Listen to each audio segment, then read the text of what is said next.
That's a big, Nice and I birthday worked there, bash. so I lied again. But Yeah. Nice birthday bash. Yes, you it was. was wonderful. It's so jolly. The mood. I think all of us just loved having a All the party. And the train, Yeah. the train. Everybody's. But thank you for coming. I know that went later. Charlotte, thank you. Good morning, everybody. We are here in Senate Economic Development, Housing and General Affairs, and we are going to begin the day on a really bright note on adult education, which is one of our great enterprises here in the state. As the committee that oversees workforce development and labor, it's a key partner on bringing people back into the workforce who may have left it for whatever reason. Welcome. It is good to have you. Have you met all of us? I have. Oh, good. Okay. Oh, I forgot to say, it is Friday, April 25th. And so why don't you introduce yourself for the record and launch in? Good morning. For the record, my name is Brian Kravitz. I'm the Director of Outreach and Workforce Development at Central Vermont Adult Education. And today I am very pleased to be here representing Vermont's Adult Ed and Literacy Network on a day where adult ed and literacy is being recognized on the floor of the legislature. And I just wanted to give a brief overview of the work that we're doing and how we do it. So I'll get right into it. Adult Ed and Literacy covers all 14 counties in Vermont. There are 4 providers across the state. And we are also serving this year. Last year, we served almost 2,200 students. And we're probably going to serve slightly more this year, which is really amazing. For our students to be eligible for adult ed and literacy are age 16 out of school. And that's in statute. So what do we do? Just before you Yes. finish that thought, tell me how many you think are actually eligible. What's the universe? You serve 2,200, but what's the actual total universe of possible?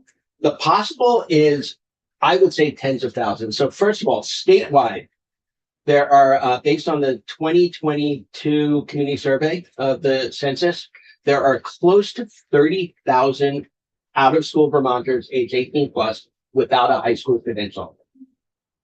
So that's close to 30,000. So any of them we could serve. And then we also serve those who have high school credentials, but who are looking for more skills. So we can serve anyone who has skill levels below a 12th grade level based on this standardized assessment. And I will say it's a rigorous assessment. I always, I don't even joke. I think it's probably true. I could take 100 college educated people off the street, and maybe 5 of them would be at a 12th grade level on all 3 sections of this assessment. It's very rigorous. The math is tough, right? The math is gonna, it's very language based. So that's how many we can serve. If we even look at literacy levels, Vermont has one of the highest high school graduation rates in the country. However, where about 50% of our population is at a literacy level of NRS 3 or below. And NRS 3 is considered like a 4th or 5th grade level. So any of those, so when you do that math, we're talking tens of thousands of people are eligible for our service, and we would love to serve them. So what do we do? We help our students meet their goals, short and simple. And we break down their goals into family, academics, career, and college readiness. And there's a reason for that. Is when you take people who've been disenfranchised from school, and not all of our students were, but many were, that if we ask them, we say, what's your goal? And they say, well, I need to learn to do fractions so I can, do better in my job. As soon as they say fractions, the wall goes up, the eyes gloss over. They've gone from being a 45-year-old to being the 16-year-old in school who's feeling that anxiety. So we tried to break it down. Why? Why is it that you want this goal? It's for my job. So I can get do better for my family. And that's something that everyone can really bite onto. And it's profound when the goals are very personalized. And what do? Our core services are basic literacy to 12th grade levels, reading, writing, math, and computers. We do financial literacy. A lot of us work with banks. We work with a local financial institution who love to have people come in and help financial literacy. English language learning is citizenship for our new Americans. Statewide, for English language learners, I can say at Central Vermont Adult Ed, about 20% of our student body are English language learners this year, and you'll hear from one in a little bit. In citizenship preparation, it's two things. Number one, we're helping people study for their naturalization exams, but citizenship means being part of the community that you're in. And how do people talk to their get medical help and talk to their kids' teachers and go grocery shopping, make friends in the community, be part of the community? So that's all citizenship. High school credentialing. And so there's right now there's the GED and there's the adult diploma program, the high school completion program sunsetted. And now we have the adult diploma program. And we do college and career readiness and workforce development. And across the state, that looks a little bit different how we're doing it. So our services are targeted to the goals. It's really goal-based. So if a student comes in and says, this is one that we've had more and more, and you'll hear from Jared in a little while, we'll talk about this, that people who've been in the trades, there's a lifetime. You tend to age out. The body can't take it anymore for any number of reasons. Now what? How am I going to get back into the workforce if I was a truck driver and that was my career and I got an accident, I can't sit in a truck hole. Right. My goal is to learn the new skills. Now, at the end of the day, we recognize sometimes learning the skills is hard and it's not always fun, but the goal is different. The goal isn't necessarily just to graduate. The goal is to be able to get a job and support my family. And that's, again, it's a profound goal. And so that's what we're helping our students with, is getting those skills, getting those credentials. We have students who are getting industry relevant, recognized credentials. We have students who are working on getting credentials in an HVAC certification. We have people who are going into college. We have many, many people who never would have thought about going to college had it not been for their work with us. Right. And our role in workforce development.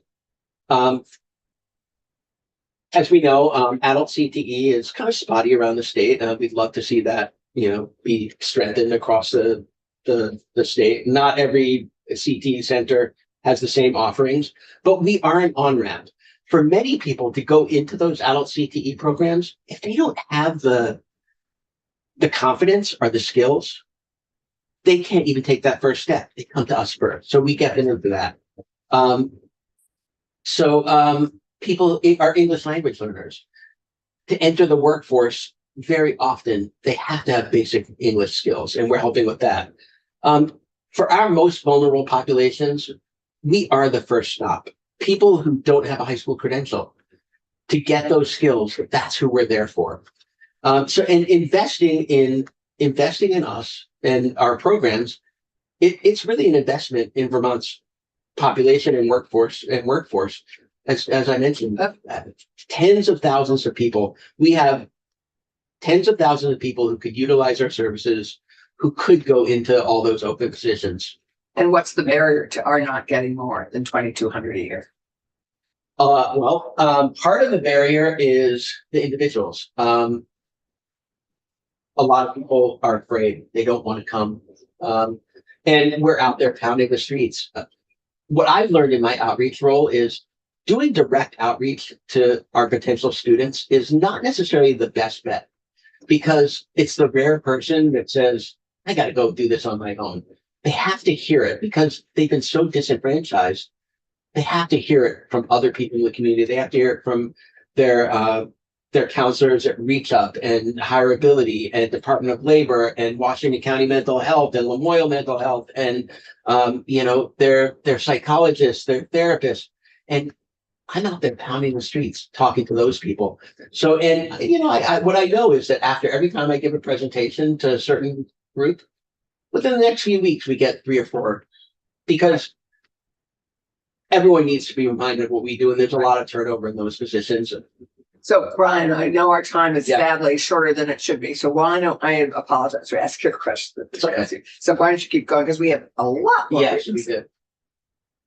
Just some numbers, as you can see, in FY23, we served 1,895 students. Last year, 2,170. Right. This year, we're on track to serve more than that.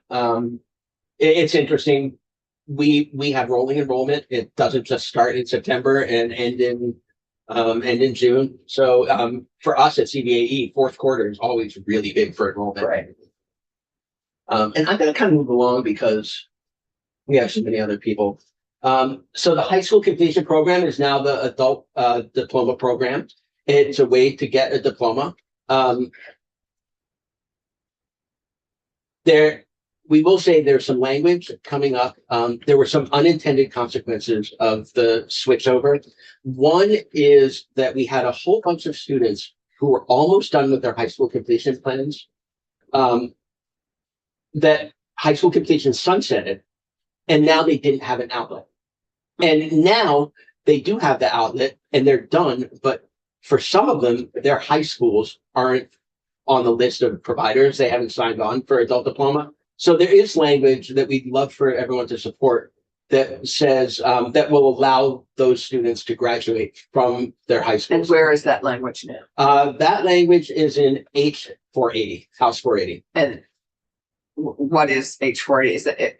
Miscellaneous ads. That's miscellaneous. Okay. Yeah. So we have the vice. So we, But so, the language really, if I understand it correctly, is going into the budget, oh, not into H 480. Oh. We're ready with 480. We're actually gonna vote it out today, okay. but I think we're gonna pull that section out. Excellent. Oh, And It's okay. gonna rest in budget. Okay. Great. So- I hope that's a good thing. I'm going to move along because Right. I'm going to leave. So I know you're getting the hook. So here, Not by me. for in the budget, I know, in the budget, we ask you, the Senate, to support the corrected dollar amounts in the House and Senate budget and language that honors our funding and statute. I'd love to get in more. There's a lot of action around the adult ed language that's happened, and we really appreciate the support. At this time, none of it actually works for our network. It's gone all over, and we'd love to have the language pulled in conference committee, and we can discuss that after. From what, Pulled the from- budget? Yeah, pulled from the budget. There's some budgetary language that is, things have gotten very, very, I have a handout for each of you, and we can discuss it later. Yes, and obviously it needs to be discussed with the appropriation committee. Yes, absolutely. And Thank you. And on that note, I am gonna invite Bobby and Dwight up to talk about their work. Yes, right, because they are helping deliver some of these services. Thank you, Brian. This was a terrific tee-up. Good morning, Senator Clarkson, Senator Brock, Senator Chittenden, Senator Weeks. Thank you for having me here today to talk about, I'm Dwight DeCoster. I'm the Yes, Director of Champlain Valley Office of Economic Opportunity, CDO of the Weatherization Program. This is Bobby Sweeney, one of our proud crew members and that I'm proud of. Thank you for having me here to talk about the relationship between CDO's Weatherization Program and Vermont Adult Learning. I want to be brief because I think it's more important for you to hear about the impact that programs like VAL have on their participants and on the benefits they give me as a One program. second, sorry, can you take this chair down? Is that something you're able to do? Yeah. Okay, sorry. I want you to hear more from Bobby than from me, even though he's a great benefit and a valuable team member since he joined our program in September of last year. As you know, the single greatest limiting factor to the weatherization program in Vermont in helping our neighbors with low income is the ability to find, hire, and keep staff to do the challenging work that we do. The housing stock that clients we serve are often mobile homes or older, less well-maintained homes. Both types of homes bring about different challenges. The work is very much unlike building new homes. Our homes are lived in, children and pets are raised in them, and our clients are making financially based decisions about whether maintenance is done at the home, food is put on the table, or medicines are purchased. While the unemployment rate is slightly higher than it was a year ago, 2% in our area, Still pretty low. there are very few businesses that are not looking for help. And we are currently short 5 to 6 crew members in our Colchester and Middlebury offices. For every crew member we are short, 10 families are not being served in our area. Workforce development programs like the weatherization intensive program that Val runs throughout Vermont have helped the 4 community action agencies and the Northeast Employment Training Organization, or NETO, hire critical crew members. The folks that come through these programs have a wide range of experiences that they bring to us. The main thing that these programs offer is employee support to help make them successful in the workplace. Many have little construction experience when they enter the work programs, but when they come out with both OSHA training, the OSHA 10 training, the safety training, the NCCER, and I apologize for not knowing exactly what NCCER, but they do not say it on their website. Oh, interesting. It's a construction certification and hands-on experience with power tools and the specialized tools, the weatherization tools that we use, and equipment that is a huge benefit to us.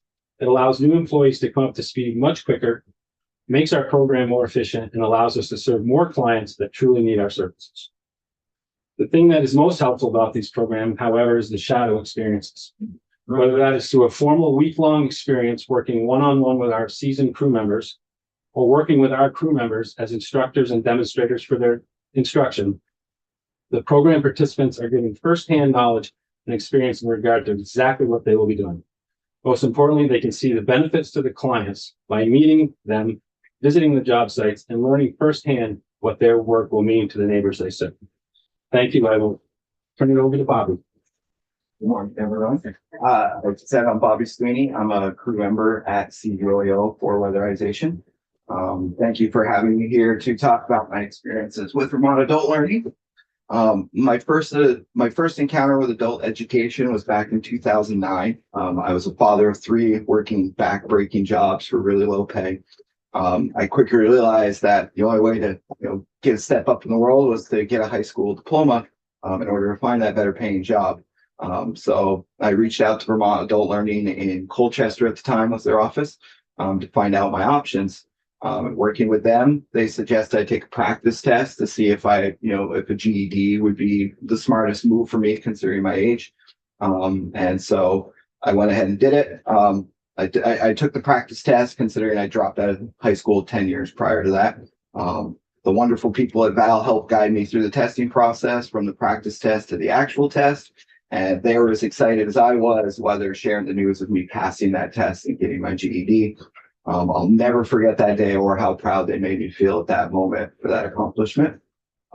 Fast forward to last year, after working all sorts of different kinds of jobs, including construction, I got a call from my daughter and son-in-law asking me if I could renovate their kitchen for them. After discovering all the damage of the family of mice had done up in their attic while doing that work, I began to spend a lot of time up in that attic doing a bunch of different miscellaneous work. Also doing a lot of research online to make sure I was doing the job right. And while doing the research, an ad appeared on my social media account informing me that Vermont Adult Learning was holding a weatherization training class in my area. So it didn't take long at all for me to sign up for that and go there. The 2-week Energy Works program was an experience that helped to set me up for success. The workforce readiness portion of the program was instrumental in helping me update my resume and prepare me for the interview process with potential employers. Had it not been for Haley from Val's Tips, I would have not known to regularly pester Dwight about wanting to work for him and his company. First aid and CPR training was also an invaluable resource, especially when doing a job that sometimes results in injuries. Having that training makes me confident that I can help out fellow crew members in case something bad happens on the site. Right, which it does not, but I'm glad I have the training. Although I am very handy with power tools, I did learn a few new tricks during the day-long power tool training that class offered. It was nice having an instructor with many years of experience, more years of me working with power tools every day. The actual weatherization portion of the program is where I had the most fun. Junio was very good with balancing classroom time with hands-on time, learning why we were doing some of the measures that we do in the classroom, and then going out and doing them helped me learn much more quickly. While applying for jobs in weatherization, it was beneficial for me to be able to tell potential employers that I actually know how to use the equipment, and that the amount of training they would have to do with me will be a lot minimal. After the Energy Works program concluded, Haley from Valve helped set up a jobs shadow with a for-profit company.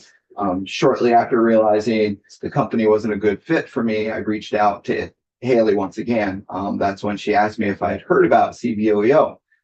After researching the company, immediately appreciating their mission, I had Haley reach out to Dwight to set up a job shadow.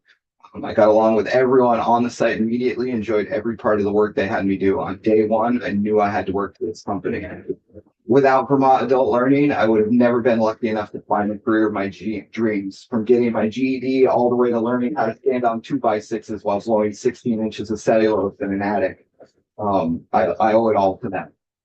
Thank you to everyone here for supporting adult education in Vermont, which gives people like me a second chance to find a career they love, and as a result, a second chance to live the life we deserve.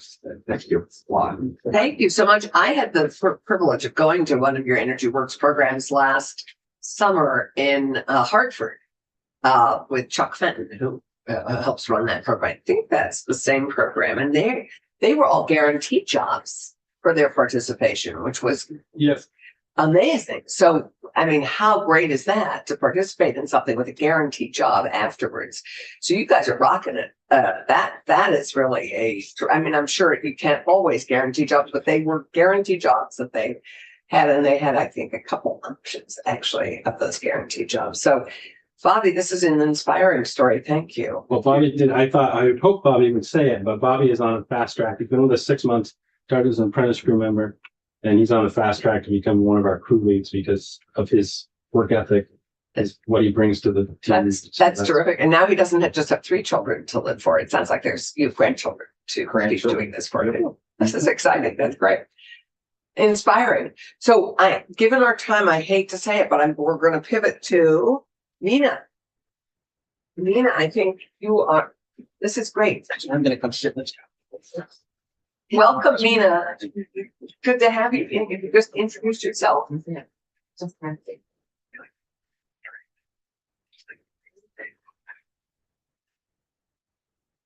Welcome. It's lovely to have you. My name is Nina Nazi. I live in Montpelier and I'm a student at Centre of Vermont Adult Education. Great. Thank you for inviting me to this Pride today. I came to the US because my husband was here. He was here for 4 years. We have 2 children, and we wanted the family to be together. I found CVA because my friend recommended it. My goals were to be better in English, find a job, to feel more stable, and to meet new people. I also want to get my driver's license. I have been taking an English class twice a week.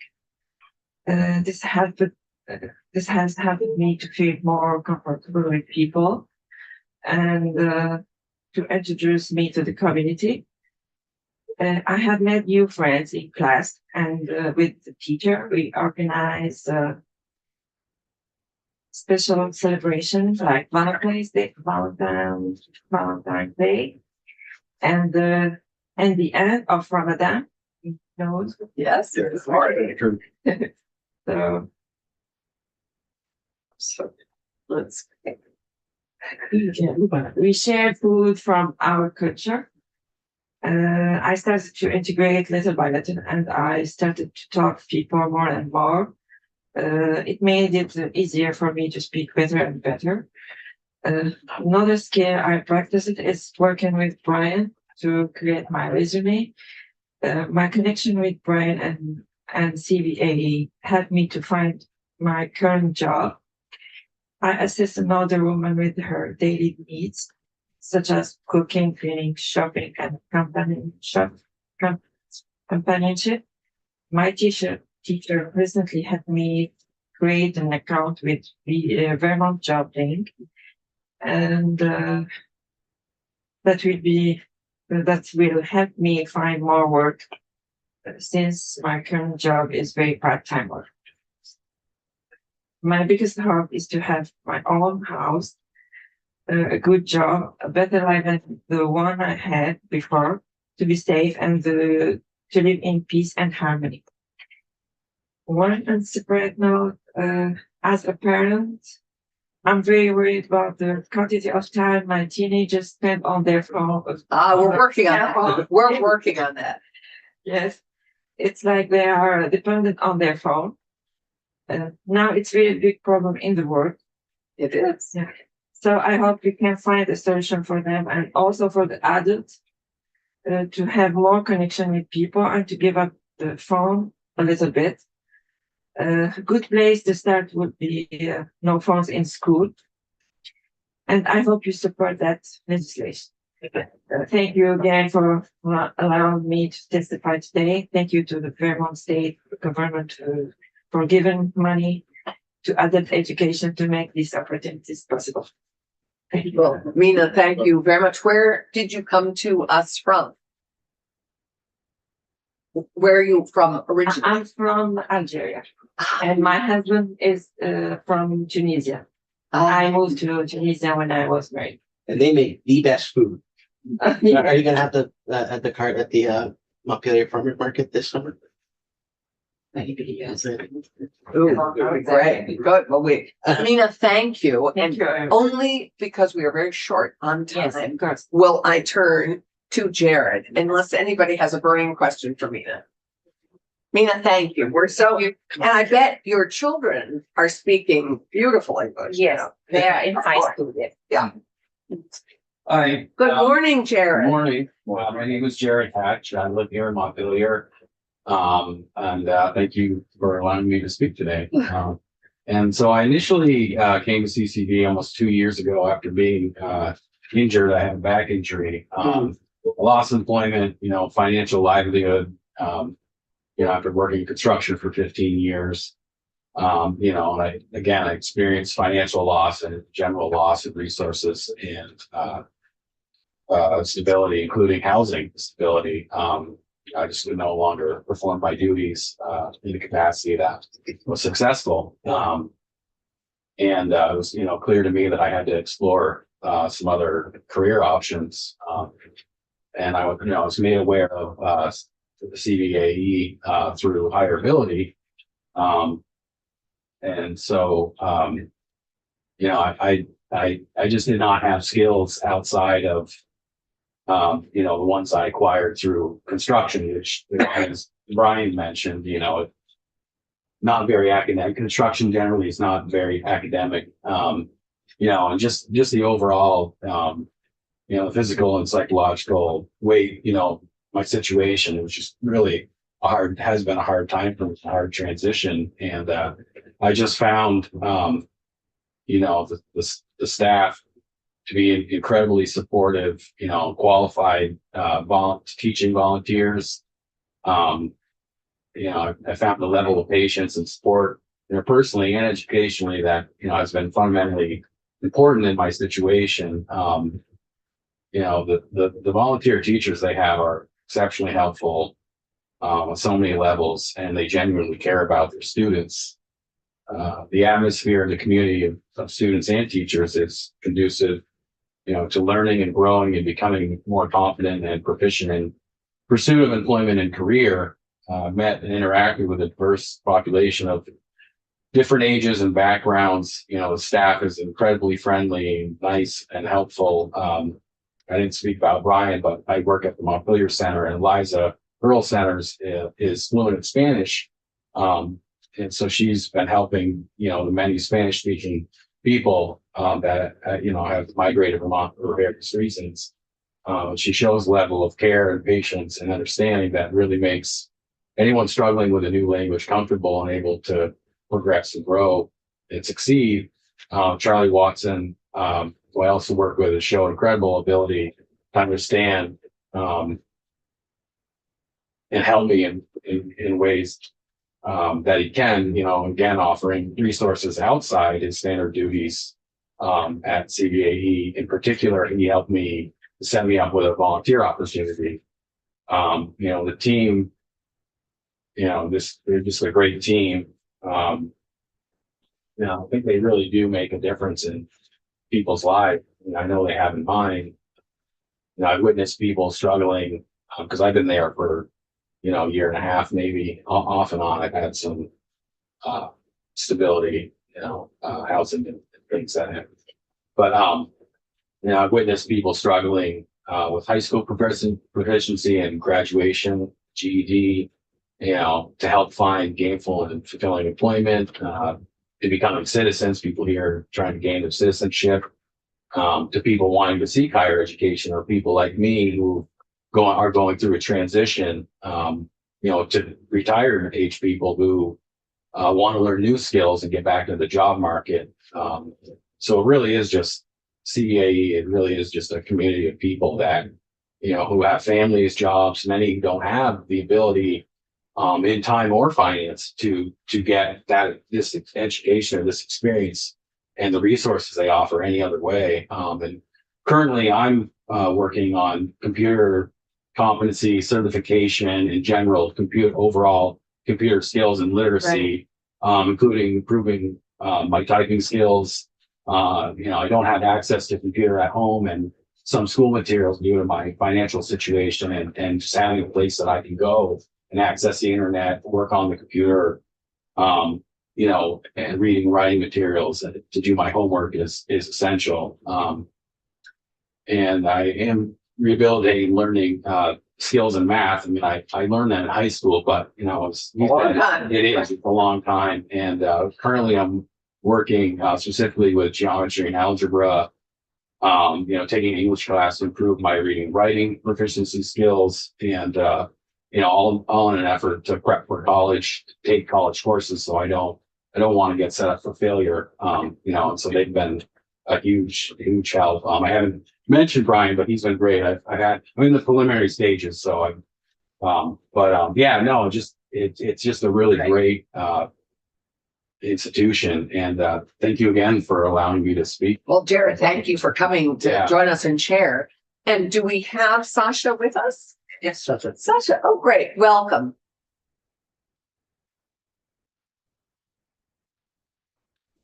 Welcome, Sasha. Good morning, everyone. My name is Sasha Protopopov, and I'm honored to speak with you today. I am a visually impaired foreign student and an asylum seeker from Yakutsk, Siberia. I want to share a little about my journey, and not just where I came from, but also where I'm going, thanks to support I found here in Vermont and Adult Vermont Park. Back in Siberia, life was difficult. As an LGBTQ person, I faced discrimination every day, and I had to hide who I was, constantly afraid of being judged or harmed. I was arrested for peaceful protest against the war in Ukraine because I believed I had to speak up, even when it was dangerous. That moment, it made it clear if I wanted to live in safety and true to myself, I had to leave. My journey to safety took 8 long and difficult months. When I finally crossed the United States border, I felt safe, but completely lost. Everything was unfamiliar, and I didn't know the language, English language enough. And the culture and how to begin again. I felt invisible. That one thing changed my life. It's Vermont Adult Learning. At Vermont Adult Learning, I found more than just education. I found hope, dignity, and sense of belonging. I wasn't just a case file. I was a student, learner, a person with a future. My school has been more than classroom. It must become a home. My teacher Paul has guided me through subject that matters deeply. In social studies, I have learned about freedom, justice, and American history. And the literature I have read the books like Kite Runner, Animal Farm, and To Kill a Mockingbird. These books have helped me build vocabulary and helped me to understand the values of the country I now live in. And now I have a dream. I want to become a teacher for others with visual impairments. I know how it feels like to be underestimated, and I want to be the kind of teacher who sees the potential in every student. I currently volunteer in kindergarten classroom, and I take care of young children, and every day I spend with them and reminds me of the power of education and compassion. I appreciate to everyone who supports Vermont Adult Farming and giving people like me the tools to grow, the strength to heal, and the chance to dream again. Thank you for inviting me to Vermont State House and giving me opportunity to share my story. It means so much to be and heard by you, the Vermont Legislature. Thank you. Thank you for sharing. Thank you all for sharing. And Sasha, I have to say, we do not really, one area of education we do not serve well in Vermont are the visually impaired. Many of us have had to advocate for our constituents who are blind. There aren't that many blind students in Vermont.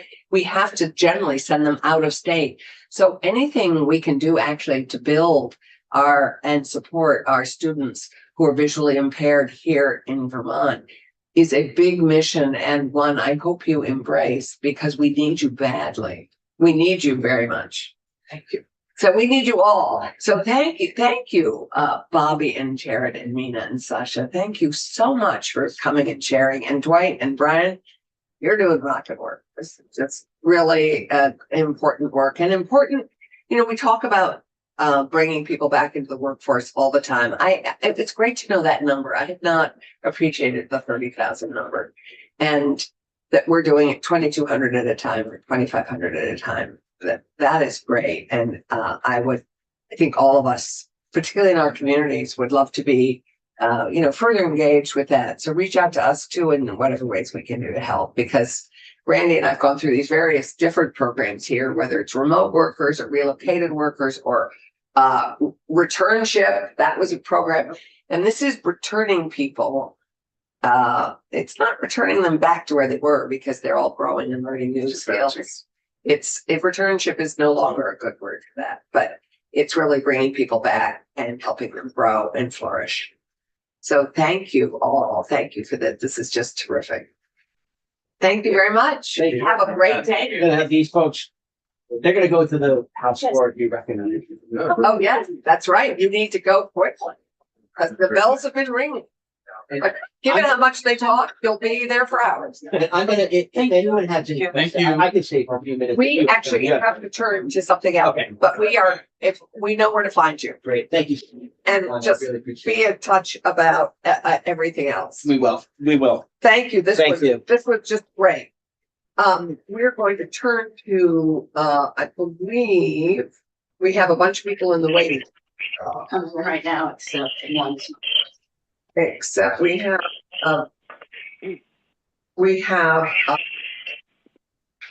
Julia, I think we're going to begin. Somebody needs to turn off something. That's probably Betty Ann. I don't want. Betty Ann, mute yourself, or you might be in a room with a laptop as well. You don't want No, both she's mics live. not. No. She's on the phone. She's just on the phone. Great. So Julia, welcome all of you.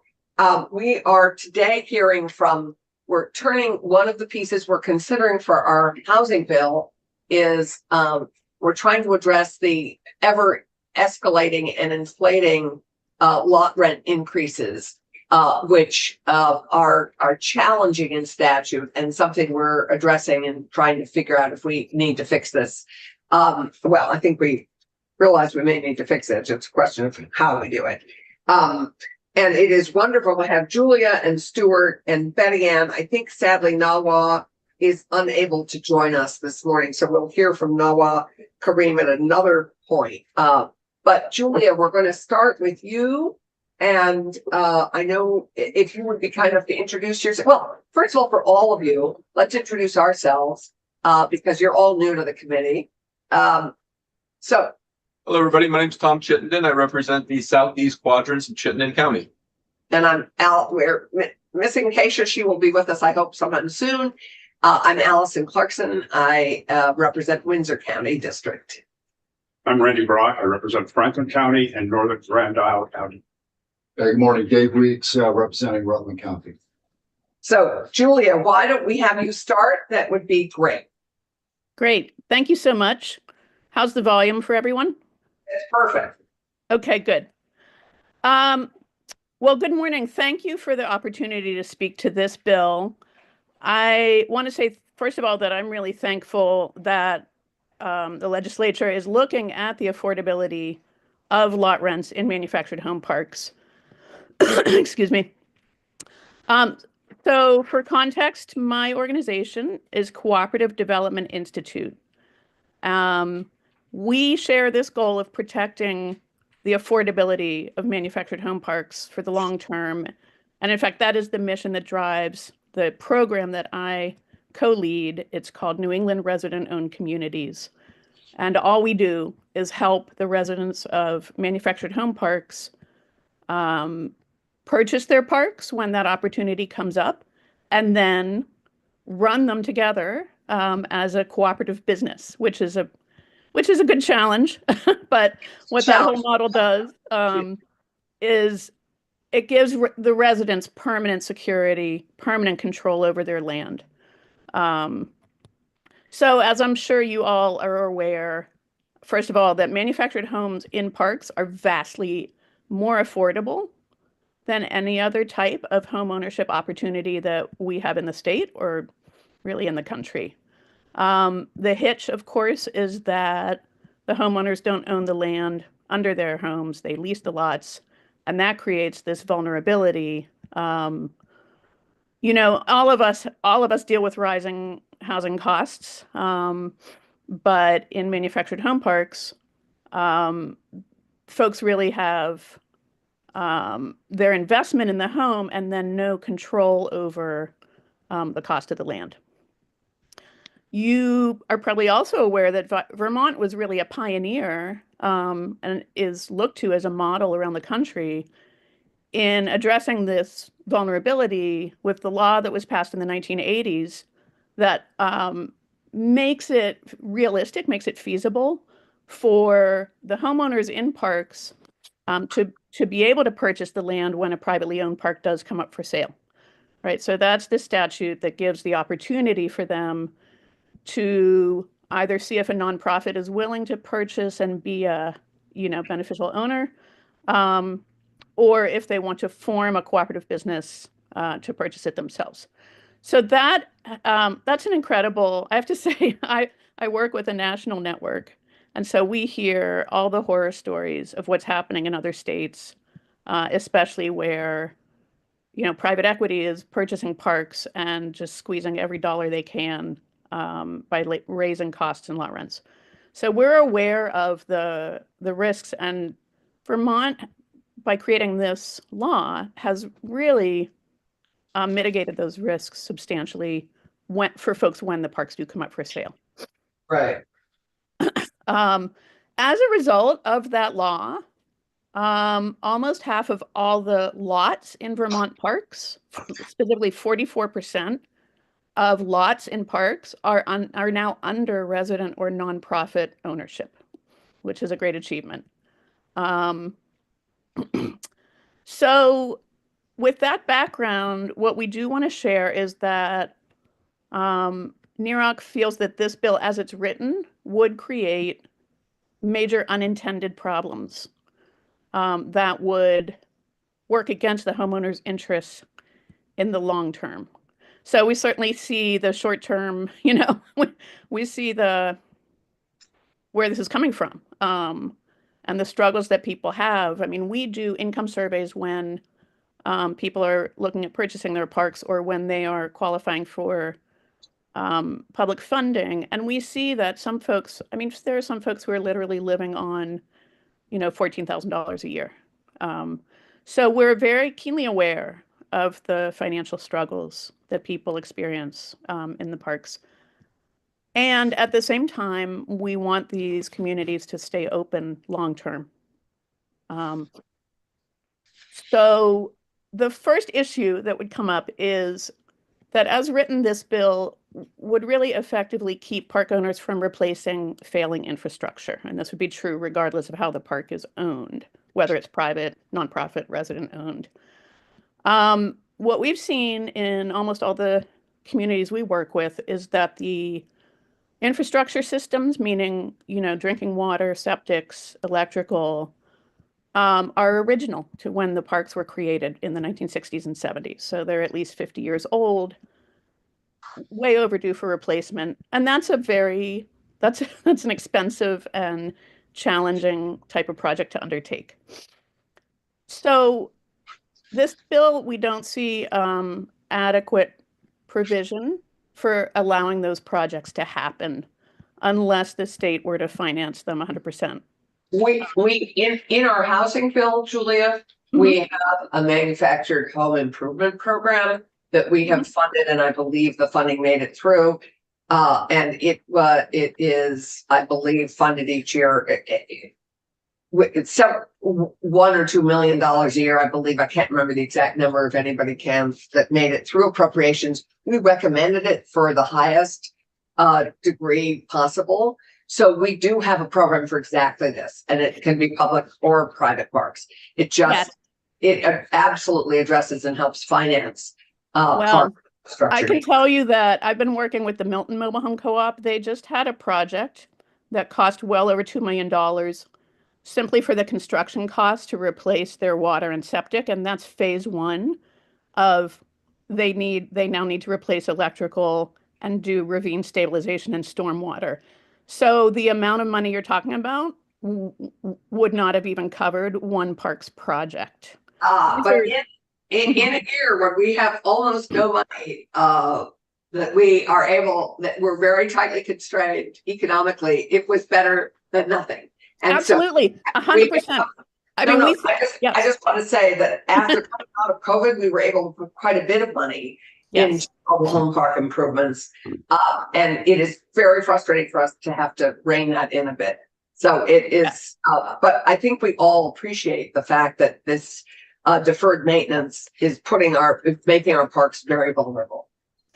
And I think that the challenge is, I've been working with parks that are doing these projects. North Avenue Co-op is the next one that has a project teed up. They have to raise capital stacks, which takes time, which takes years, because there is no single source that's big enough in our little state. That's just the economics of being such a small state. So there's no single source that can pay for these projects and maintain the affordability, right? That's the either or that they're looking at. So I wanted to share a comment from the head of Housing Works of Addison County. I checked in with her and she wanted to share this. She said, even if the law technically allowed landlords to exceed the cap for documented capital improvements, major infrastructure projects often take years to plan, permit, and complete. And then the actual costs, especially the debt service, typically aren't known until the end of that several-year process. So under this bill as written, if the lot rents were in effect artificially held down during those ramp-up years, the result would be a sudden and dramatic increase in lot rents once the costs were known. And that is something, that we really strive to avoid precisely for the lowest income folks.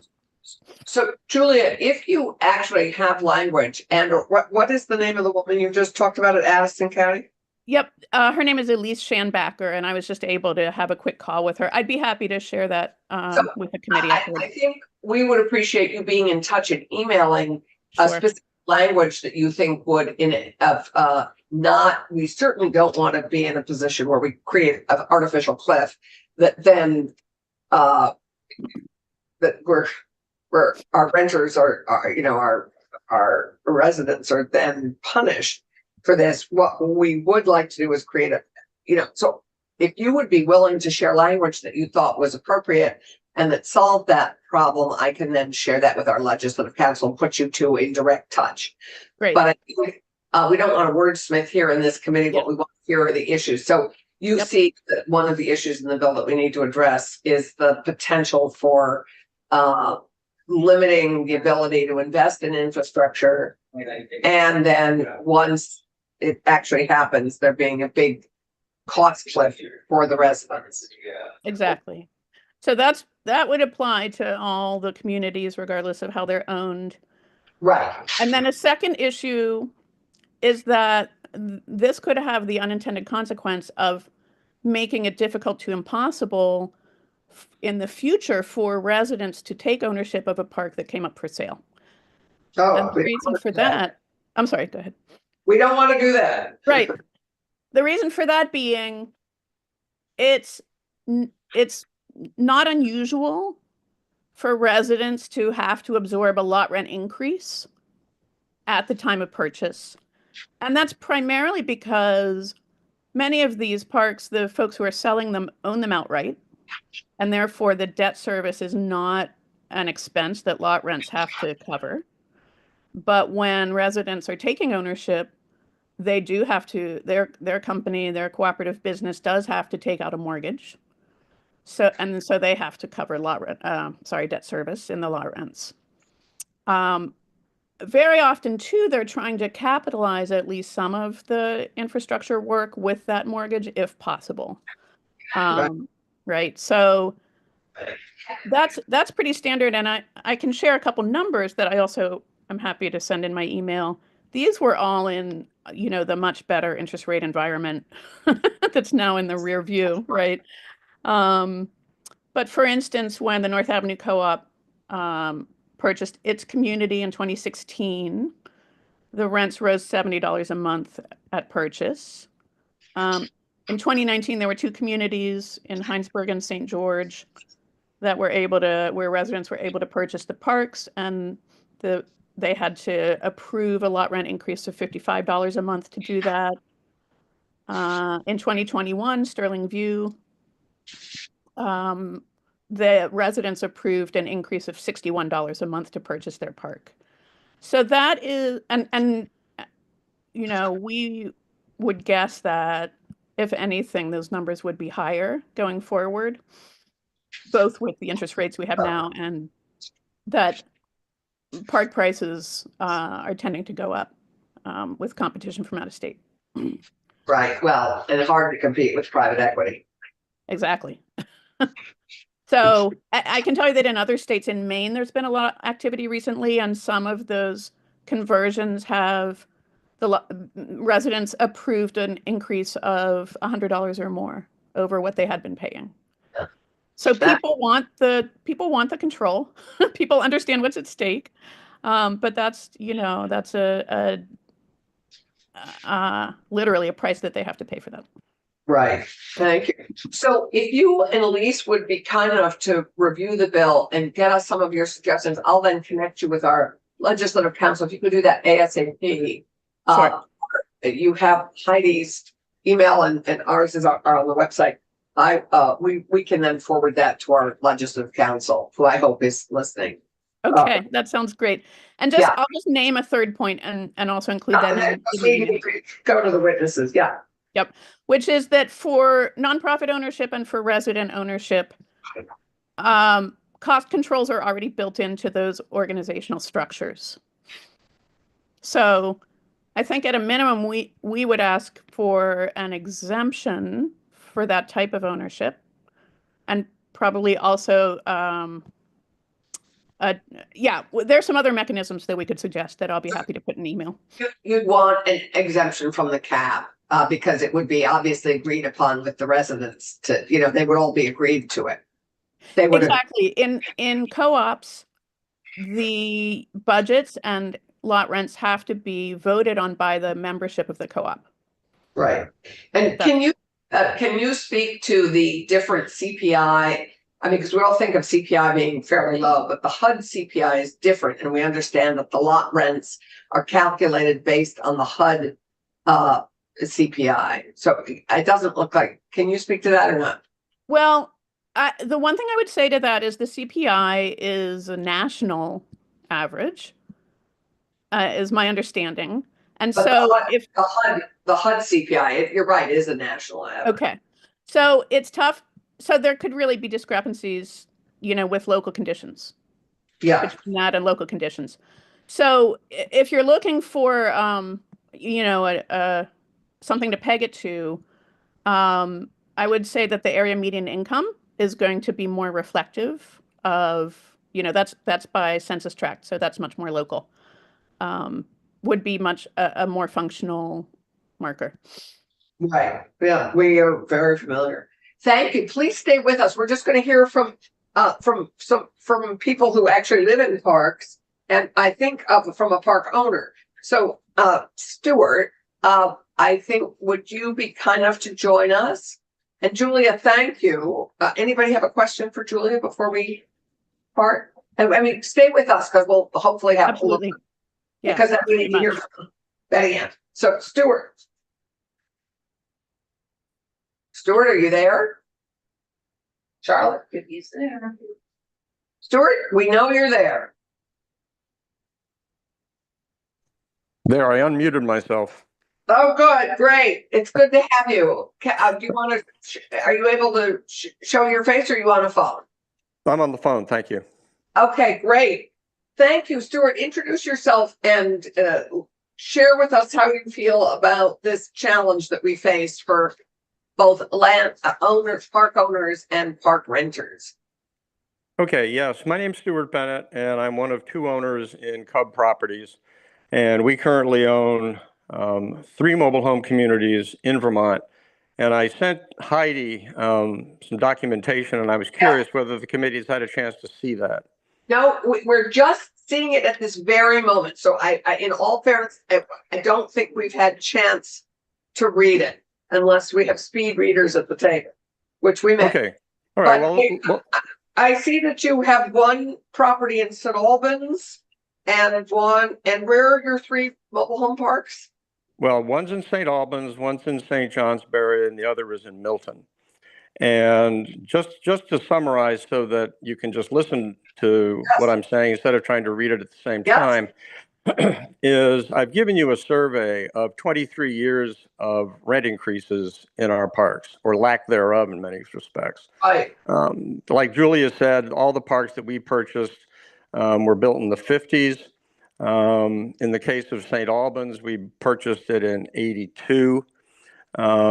And over the 23 years that that we have, records for our rent increases, we've only raised the rent 11 times out of 23 opportunities to do that. Wow. The same applies for St. Johnsbury, and we only raised it 13 times in 23 years, and Milton was 13 times in 23 years. In all of those parks, and by the way, all of this was directly impacted by the way that 10 VSA 6252, which you're looking to amend, is currently written. Because just by, not coincidence, it's just historical. In 95, when this bill was drafted, I was head of the Vermont Apartment Owners Association, and we were very, very active in the drafting of this legislation. And the language and the structure of this particular piece of legislation as it's currently written, in our view, has been a success. And it's very easy to see why. If you look at the Vermont Department of Housing and Community Development's park registration summary, because as you know, parks have to register their rent increases and certain, certain aspects of their operations with the state. And as a result, we have good data of what is exactly happening in these parks. And the way this statute is currently structured is there's a mediation threshold, which is I'm trying to think of the proper term, but it's a a limit that is suggested. It can be passed. In other words, you can raise your rent to that point, and if you go beyond that point, it triggers mediation. Yeah, And ironically, not ironically, but I think favorably, the mediation increase this last year was 6.7. The average increase was 95% below that. It was 5%, 5.75, and only 64% of the parks increased their rent at all. And I'd suggest that the reason for that is reflective in our business experience. As you can see by the documents that we've provided for you, in St. Albans, we spent almost $500,000 upgrading sewer, water, and electrical and roads. In St. Johnsbury, we spent $155,000 and change upgrading water, electrical, and roads. And in Milton, we spent $1.3 million upgrading sewer and water. yeah, Notwithstanding all of that, I mean, we have kept the rents within striking distance of the median lot rent. Okay. So in Milton, our lot rent is only $8 above the state median. In St. Johnsbury, our lot rent is $38 below the state median. And in St. Albans, it's just $11 above the state median. And the reason for this is because we were able, under the current structure of the bill, to take advantage of the fact that the bill is encouraging what I describe as good social and financial judgment. It's not a hard edge saying you can't do this anymore. You have a hard edge, you have a hard ceiling. It opens opportunities for people to be responsible and to use good judgment so that they create a viable, functioning community, as opposed to people that are just getting, abused, if you will. And look, I've been around long enough to know that there are always horror stories on all sides of these issues. And typically the horror stories on all sides of the issues are not good examples off of which to base legislation, because they deal with exactly that, horror stories. And those typically don't reflect the reality.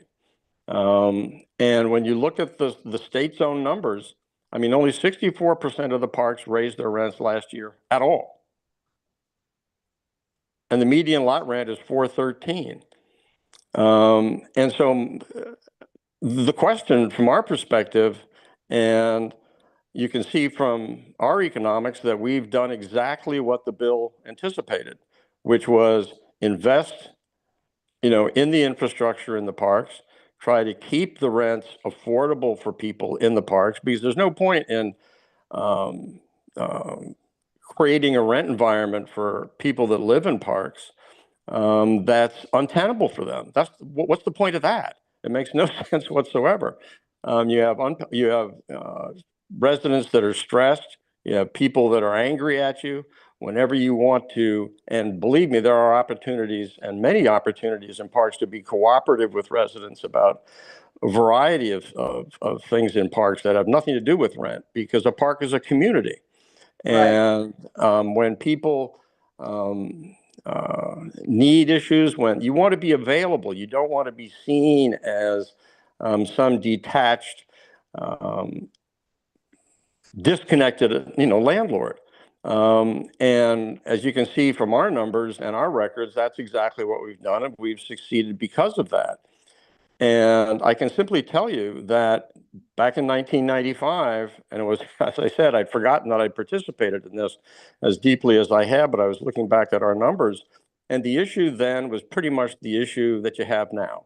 Although, as Julia said, I mean, we didn't have the track record for state, for, co-ops and things of that sort. In fact, I believe in 95, most of the time, it was the housing authorities that were outright buying the parks, and becoming landlords, as opposed to the co-op setup you've got now. But the point is the language, this mediation threshold, was designed specifically to essentially acknowledge the fact that park owners aren't bad people. I mean, we're trying to deal with infrastructure that you've said it goes back to the 50s. in almost all of these situations. I mean, every park that we purchased came from a mom and pop kind of situation. And we were hit with just, I mean, one thing that's not even showing up on these situations is the tax increases that the towns would impose, because if it had been a mom and pop operation, you know, for 20 years, I mean, there was no reason, there was no motivation to increase the rents on, pardon me, the real estate taxes on the people that built the park back in the 50s and were still owning it and running it. But as soon as that changed and, you know, the new property transfer tax returns hit the records, people, the towns would all of a sudden raise the rents. And guess what? I mean, that got passed along. And we were in a very, very tough lending environment back when we made these improvements. And I mean, it was brutal. But the point is, we were committed. And I'm not suggesting that we at Cub Properties are unique. Most park owners try to do the right thing. And my suggestion to you is that we're not that unusual in our structure. We just happen to have exceptionally good records that we were able to share with you. You do, are you open to some questions? And then, because we're a little tight on time. Sure, go ahead. So I would love to know how many of your parks have associations, have created park associations that speak for the residents? Official associations, none, but we're certainly open to and constantly receive input from our residents. Right. No, I hear that from your testimony, which is wonderful to know. Are you still there? Yes. Okay, great. It's just something that's disappeared. And then the second question is, how often in your 23 years of ownership have you gone into mediation with the parks? We've never had to. Well managed. Yeah, no, we've never had to. And as if you're able to actually open some of the documents that we sent you, I mean, there's a very we have them all in front of us. There's a very detailed schedule there of when we raised the rents, how much we raised the rents, and more importantly, when we didn't raise the rents. Yeah, I really, Stuart, I cannot tell you how much I appreciate what you sent us, because it's very helpful, and we may have some more time on this. And would you be willing for us to come back to this? Would you be willing to chat with us again if we need you? Oh yes, absolutely. Okay, great. Because I think just given our time, we sat there on the floor early on Friday mornings. So we just need to move to Betty Ann. Yes, David has a question for you. So Stuart, good testimony. Appreciate all the supporting documents. I'm just curious if over the past 23 years, you've enjoyed any opportunity to use state funds to supplement some of the infrastructure work that you've been doing at the parks. Yes, in fact, we're deeply involved in the MHIR program up in St. Albans. We're replacing, 14 septic systems, water systems, and we did the same in St. Albans, which was a function of buying abandoned homes so that those could, in some cases, be removed and new homes put in or sold to new residents, so that those opportunities were made available. No, the MHIR program and the people that run it have been fantastic. Oh, good. Can you provide just a notion of how much you may have benefited from the MHIR program or any other program sponsored by the state? Sure. There's a $20,000 per lot cap, and I know in St. Johnsbury it's been $15,000 per lot that we've made between septic system and water system improvements per lot, and that's times 14 lots in St. Johnsbury.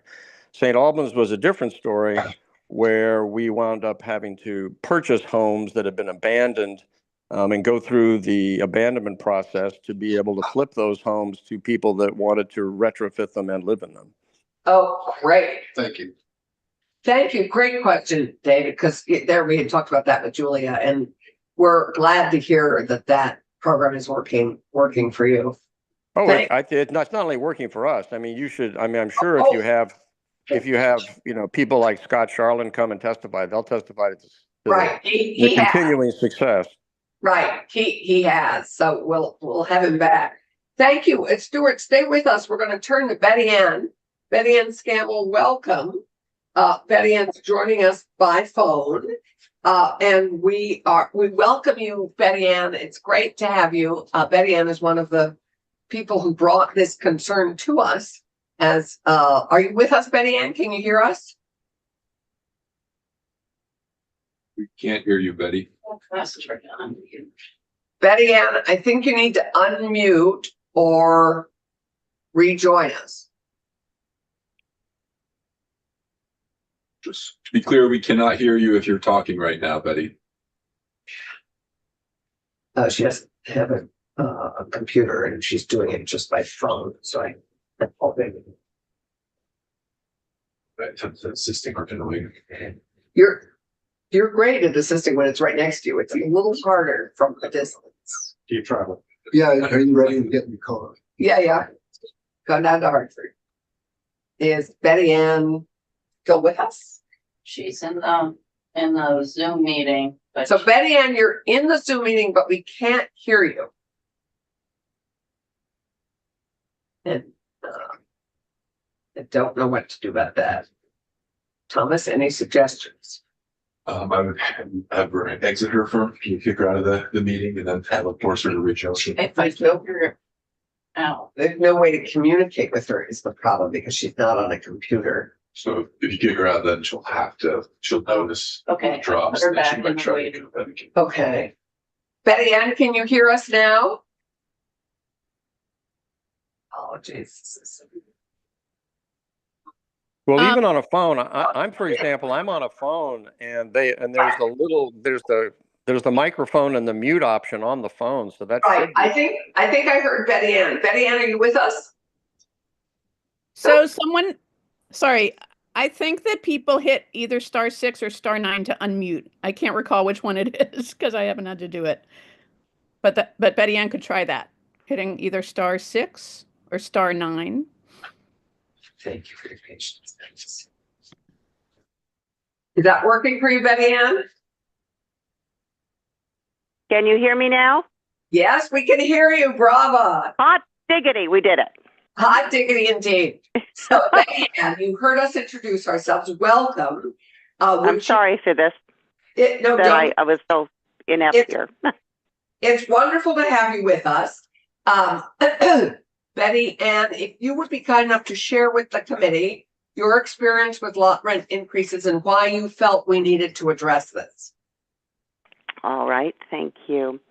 I have lived in the park that I'm in now for 25 years. And for several years, we didn't receive lot increases, or they were small when we did. And for the last 15 years, I think, roughly, I'm going by my memory, we're going up the maximum and the 1%, the whole thing. And that is definitely compounding where I am, and I look at what's coming down the road at me, and I see other folks in the park who can no longer meet these lot rent increases. They have children, they're moving off with children in some fashion. Those of us who are elder orphans, there is no other step between this and where do we go? And if that's the case, do we then look for the state? And that's another whole housing issue that we don't want to go into. I'm trying to stay above the point of where I need to be dependent on fuel assistance, dependent on electrical, dependent on everything else on the state and keep off of it. But I see this as a big cost that might be pushing me in that direction, and that's not beneficial to any of us throughout the entire state. Right. Betty Ann, can you share with us how much your lot rent increases have gone up in the last several years? When you say it's the maximum plus 1%, each year that maximum is calculated differently from the... Yes, it is. And I checked with Arthur Hamlin every year to verify that it is within the parameters. Right. So could you just share with us what that financial impact has been every year so we have a real... And so it's illustrated. Yeah, I went back to 2020, Allison, and from my records, it looks like in 2020, we were at around 415.